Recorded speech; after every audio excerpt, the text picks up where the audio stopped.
இந்த மாநாட்டில் சிறப்புரை நிகழ்த்த இருக்கக்கூடிய சங்கத்தினுடைய மாநில துறை தலைவர் தொடர் PS பாரதி அண்ணா அவர்களே, கோரிக்கைகள்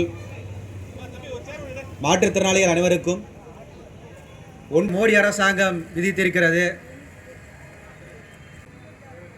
அவ்வாறு இருந்தால் வெறும் 3.84% ஆந்திராவிலே மாற்றுத்திறனாளிக்கான ஓய்வூதியம் என்பது வழங்கப்பட்டுக் கொண்டிருக்கிறது.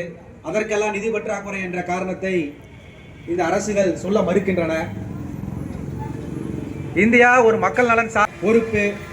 ஆனால் இந்த பொறுப்பை அவ்வாறு தட்டி கழித்து வரக்கூடிய அரசாங்கத்தினுடைய மனசாட்சியை உழுக்கவும் அவர்களிடையே கோரிக்கை வென்றெடுக்கவும் தமிழ்நாடு அனைத்து வகை மாற்றுத்திறனாளிகள் சங்கம் தொடர்ச்சியாக போராடி வருகிறது. அவர் போராட்டத்தில் ஈடுபடக்கூடியவர்களை அரசாங்கம் காவல்துறை வைத்து ஒடுக்கக்கூடிய சூழலும் நடைபெற்ற பொழுதும் சங்கத்தினுடைய வீரியம் குறையாமல் அவர்களை கோரிக்கைகளுக்காக கோரிக்கைகளை முத்தாய்ப்பாய் அனைத்தையும் வென்றெடுக்க வேண்டும் என கூறி நன்றி கூறுகிறேன். நன்றி, வணக்கம். காஞ்சிபுரம் மாவட்ட மாநாடு 5வது. நிறைய மாற்றுத்திறனாளிகள் வெளியே வந்தா நம்மளை பத்தி ஏகமா ஏதோ பேசுவாங்களோ.